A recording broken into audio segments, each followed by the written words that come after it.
Yeah, I think if I had to choose just like three things, it would be dancing, chocolate, and music. I'm Jennifer Love, and I am selling my house.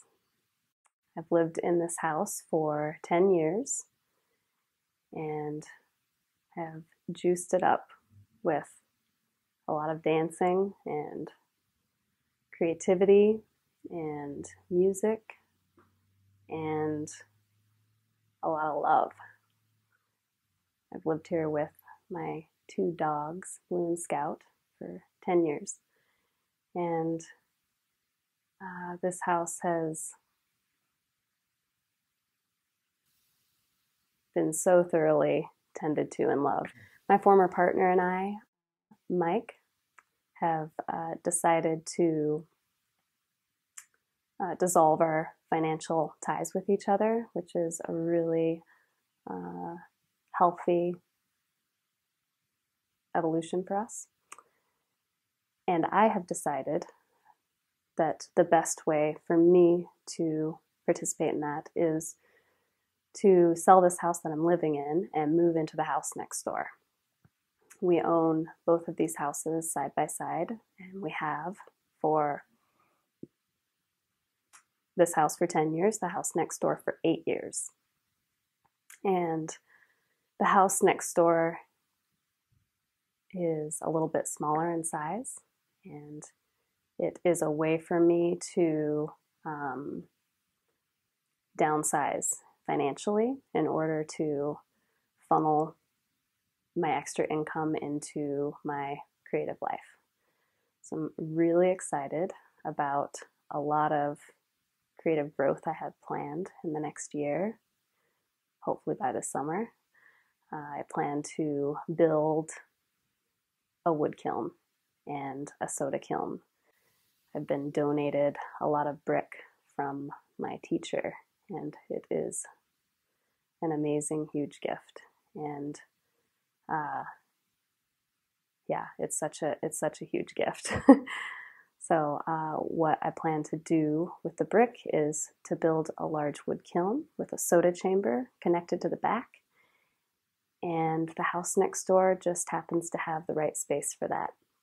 The yard is big enough. So really the decision to sell the house is so multifold perfect. It allows me to funnel my extra resources into my creative life, and it gives me the space to expand in the way that I want to, and it allows me to continue to have all the things that I'm enjoying in this house, which is sharing my space through Airbnb, hosting travelers from around the world and around the country. It allows me to have all the things that I love about this house, which is like an open floor plan, lots of sunshine, a place to easily host large and small events like house concerts, big dinners, smaller gatherings like tea time with friends. The kind of neighbor that I hope to invite into this space is someone who is excited about the kind of growth that I have planned and is creative in their own lifestyle. Maybe someone who is an artist, or someone who works with wood or metal, or who is a photographer or a musician, someone who is a yogi, a lover of life and people and animals.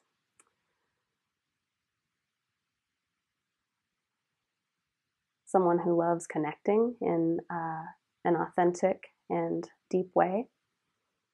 This might be asking for a lot, but it's what I'm asking for.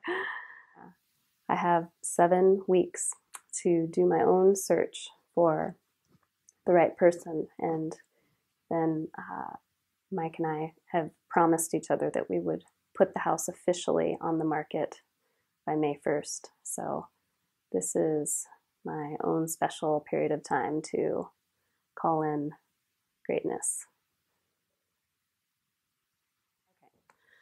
There's so much to know about this house. One is that the living room is so bright and full of sunshine. Like even on the gray days, that's what drew me to this living room in the first place, this house in the first place, was that the living room is so full of light. There's so many windows. I do have this tradition in the middle of winter when the sun is shining to crank up the heat and sunbathe in the front windows. And it is amazing to get sun in Portland in the middle of winter. I think that is one of the things that I'm grieving the most is the loss of that little sunny spot. And I'll be creating it where I'm going to. This living room, this house is really amazing for hosting events. So if you are someone who likes to invite people into their space or even have small gatherings like dinners, this space is just, it feels so good.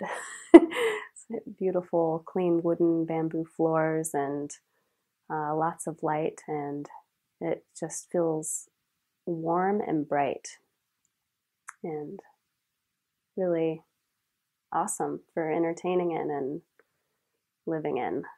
The yard is amazing. There's tons of gardening space. There is a detached studio, which I think is a huge, for me, for my lifestyle, this is a huge bonus. I have really funneled a lot of my education and creative energy into the remodeling of the detached, what used to be a garage, and now it's a beautiful studio. It could be a studio for messy art projects, or it could be a studio for gathering in large and small groups. It's fully insulated and has its own electricity. There could be a lot of benefits to sharing these two properties that I have seen and felt them as one property for many years. It could move more into like a small community, a sharing of our resources like yard and garden space.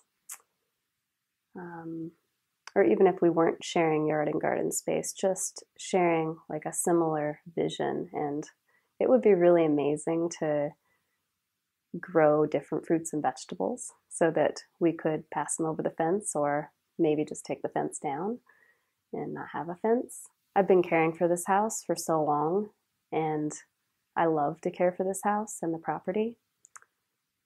So I think that I would be an amazing neighbor for you to have, because I know all of the subtle nuances and kind of have built into my system like a timeline of how things could be cared for in the yard and in the house. And so I will be an amazing resource for you to be settling into this house and just knowing like what times of year you want to start buttoning things up on the back porch, or with all of the yard maintenance and trimming fruit trees and trimming bushes. If you would like to see an abundance of images of the house, you could go to Airbnb, where I have all the rooms listed. There's a huge stack of images you could see. The house has 2 bedrooms and 1 bath officially. The third bedroom, which I use as a bedroom, is the basement, and the basement is 700 square feet. It's finished and a large, cozy space. The 2 bedrooms upstairs, one has wood floor, the other one has VC tile. They're large bedrooms, so 3 bedroom, 1 bath, bamboo floors through half of the house, lots of sunlight, 2,100 square feet, gas furnace. It, of course, comes with all of the juicy creative energy that I've stored up in it. And it's ready to bless you and your creative life.